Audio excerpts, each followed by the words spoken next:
ओम शांति। आज है 9 जुलाई 2024 की साकार मुरली। ओम शांति। बाप दादा, मीठे बच्चे सच्चे बाप के साथ अंदर बाहर सच्चा बनो, तभी देवता बन सकेंगे। तुम ब्राह्मण ही फरिश्ता सो देवता बनते हो। प्रश्न है, इस ज्ञान को सुनने और धारण करने का अधिकारी कौन हो सकता है? जिसने ऑलराउंड पार्ट बजाया हो, जिसने सबसे ज़्यादा भक्ति की हो, वही ज्ञान को धारण करने में बहुत तीखे जाएंगे, ऊंच पद भी वही पाएंगे। तुम बच्चों से कोई पूछते हैं कि तुम शास्त्रों को नहीं मानते हो, तो बोलो जितना हमने शास्त्र पढ़े हैं, भक्ति की है, उतना तो दुनिया में कोई कर नहीं सकता, क्योंकि अब हमें भक्ति का फल मिला है, इसीलिए अब भक्ति की दरकार नहीं है। ओम शांति। बेहद का बाप बेहद के बच्चों को समझाते हैं कि सभी आत्माओं का बाप, सर्व का सद्गति दाता वो ही है, क्योंकि जो भी जीवात्माएं हैं वो सब आत्मा है, मतलब वो शरीर नहीं तो आत्मा देख नहीं सकती। भले ड्रामा के प्लान अनुसार बाप स्वर्ग की स्थापना कर रहे हैं, परंतु बाप कहते हैं मैं स्वयं स्वर्ग को नहीं देखता हूँ। मैं तुमको पढ़ाकर फिर मैं कोई शरीर धारण ही नहीं करता हूँ, मैं तो लेकिन बगैर शरीर देख कैसे सकूँ? इसीलिए नहीं कि जहाँ तहाँ मौजूद हूँ, सब कुछ देखते हैं। बाप सिर्फ देखते हैं तुम बच्चों को, जिनको कि फूल बनाकर याद की यात्रा सिखलाते हैं।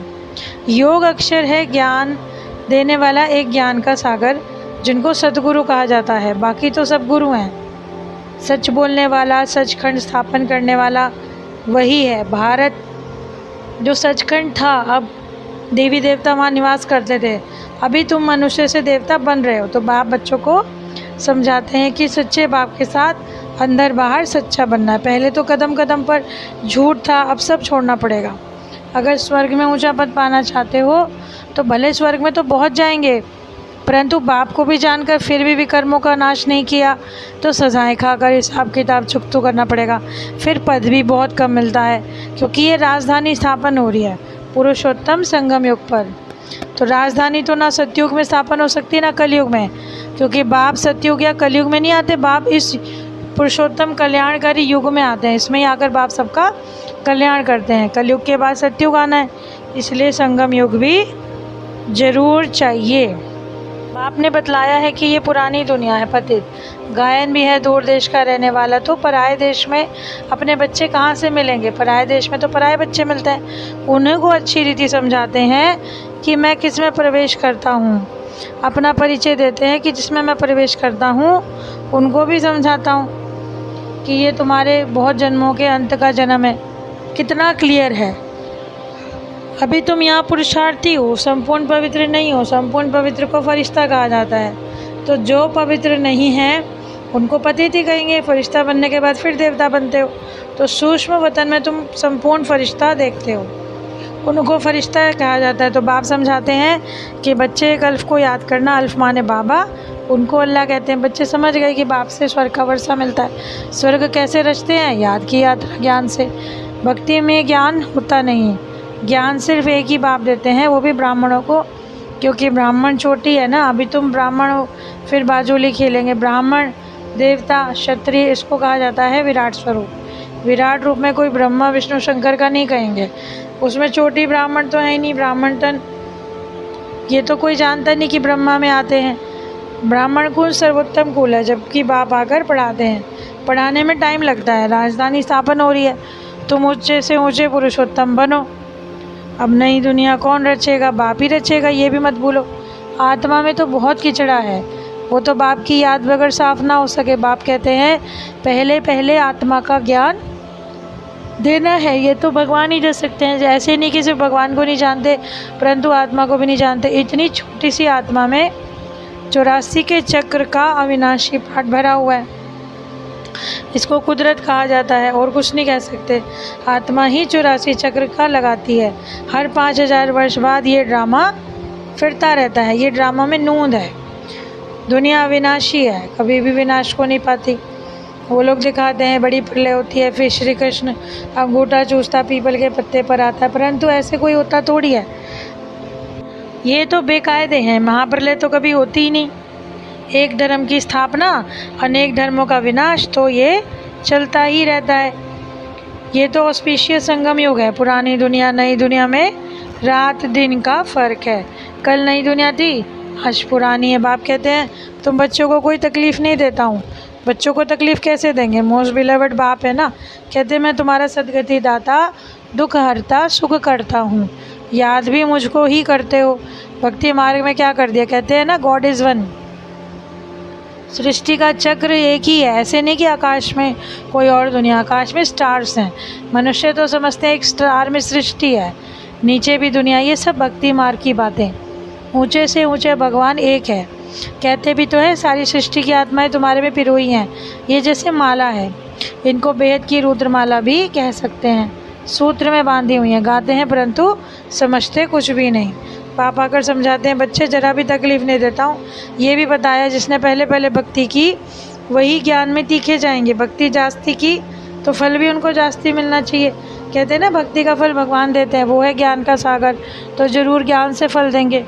भक्ति का फल है ज्ञान, जिससे स्वर्ग का वर्षा मिलता है, जो सुख फल देते हैं, अर्थात नरकवासी से स्वर्गवासी बनाते हैं। एक बाप रावण का किसी को भी पता नहीं। कहते भी हैं कि ये पुरानी दुनिया है, कब से पुरानी है ये भी हिसाब नहीं लगा सकते हैं। बाप है मनुष्य सृष्टि रूपी झाड़ का बीज रूप सत्य है। बाप ऊपर में है, आत्माएं ऊपर को देखकर बुलाती हैं, शरीर को नहीं बुला सकता। आत्मा एक शरीर से निकलकर दूसरी में चली जाती है। आत्मा घटती बढ़ती नहीं है, ना मृत्यु को पाती है। ये खेल बनाया है। सारे खेल के आदि मध्य अंत का राज बाप ने बताया है और आस्तिक में बनाया है। ये भी बताया कि लक्ष्मी नारायण में ज्ञान नहीं, वहाँ तो आस्तिक नास्तिक का ही पता नहीं। इस समय बाप ही अर्थ समझाते हैं। नास्तिक उनको कहते हैं जो बाप को न रचना के आदि मध्य अंत को, न ड्यूरेशन को जानते हैं। इस समय तुम आस्तिक बने हो, वहाँ ये बातें ही नहीं हैं, खेल है ना। जो बातें एक सेकंड में होती हैं फिर वो दूसरे सेकंड में नहीं होती। ड्रामा में टिक टिक होती है, जो पास्ट हुआ चक्र फिरता जाएगा। जैसे बाइस्कोप होता है, 2 घंटे या 3 घंटे बाद फिर बाइस्कोप रिपीट होगा। मकान आदि तोड़ डालते हैं, फिर देखेंगे बना हुआ है, वही हूबहू रिपीट होता है। इसमें मूझने की बात ही नहीं है। मुख्य बात है आत्माओं का बाप परमात्मा है। आत्मा परमात्मा अलग रहे बहुकाल, अलग होती है, यहाँ आती है पाठ बजाने।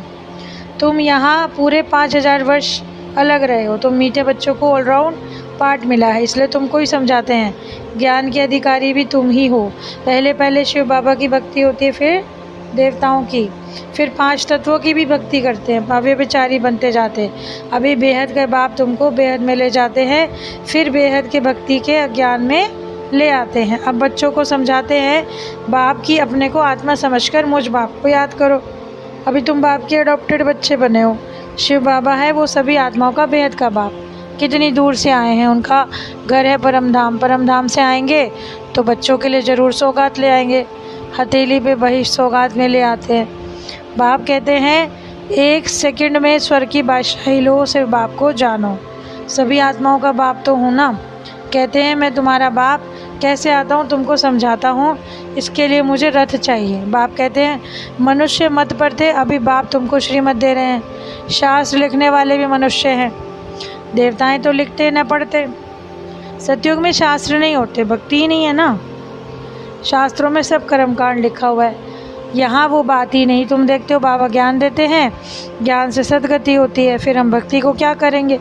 बाप कहते हैं बच्चे hear no evil see no evil. तो बाप कितना सिंपल रीति समझाते हैं, मीठे बच्चे अपने को आत्मा निश्चय करो। मैं आत्मा हूँ, वो कह देते अल्लाह हूँ। तुमको शिक्षा मिलती है कि मैं आत्मा हूँ, बाप का बच्चा हूँ। देह अभिमानी से उल्टा काम होता है। बाप कहते हैं बच्चे बाप को भूलो मत, टाइम वेस्ट मत करो। अच्छा प्राण प्यारे बाप दादा प्रति हम बच्चों का याद प्यार, रूहानी बाप दादा प्रति बच्चों का याद प्यार। Good morning. रूहानी बच्चों की रूहानी बाप को नमस्ते दान।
के लिए मुख्य सार हैं। रचयिता और रचना के रास को यथार्थ समझकर आस्तिक बनना है। ड्रामा के ज्ञान में मूझना नहीं है, अपनी बुद्धि को हद से निकाल बेहद में ले जाना है। सूक्ष्म वतनवासी फरिश्ता बनने के लिए संपूर्ण पवित्र बनना है। आत्मा में जो किचड़ा भरा है उसे याद के बल से निकालकर साफ करना है। आज का वरदान है, ईश्वरीय रस का अनुभव करके एक रस स्थिति में स्थित रहने वाली श्रेष्ठ आत्मा भव। जो बच्चे ईश्वरीय रस का अनुभव कर लेते हैं उनको दुनिया के सब रस फीके लगते हैं। जब एक रस मीठा तो एक ही तरफ अटेंशन जाएगा, सहज ही एक तरफ मन लग जाता है, मेहनत भी नहीं लगती, क्योंकि बाप का स्नेह, बाप की मदद, बाप का साथ, बाप द्वारा सर्व प्राप्तियाँ सहज एक रस स्थिति बना देती हैं। ऐसी एक रस स्थिति में स्थित रहने वाली आत्माएं ही श्रेष्ठ हैं। स्लोगन है, किचड़े को समाकर रत्न देना ही मास्टर सागर बनना है। बाबा ने कहा, अपने अंदर भी अगर नेगेटिव बात है उसको समाकर आप केवल रत्न ही निकालो। तो आज की मूल्य अनुसार जो बाबा ने हमको जीवन जीने की कला सिखाई वो ये है कि हमें अपने बेहद के बाप के साथ अंदर और बाहर पूरा सच्चा रहना है और अपने परमपिता के ज्ञान को अच्छी रीति समझना भी है, धारण भी करना है, ताकि हम आत्माओं ने जो ईश्वरीय रस लिया है और एक की याद में एक रस स्थिति बना रहे हैं वो अन्य आत्माओं को भी अनुभव करा सकें, उन आत्माओं को दुखों से मुक्त करा सकें।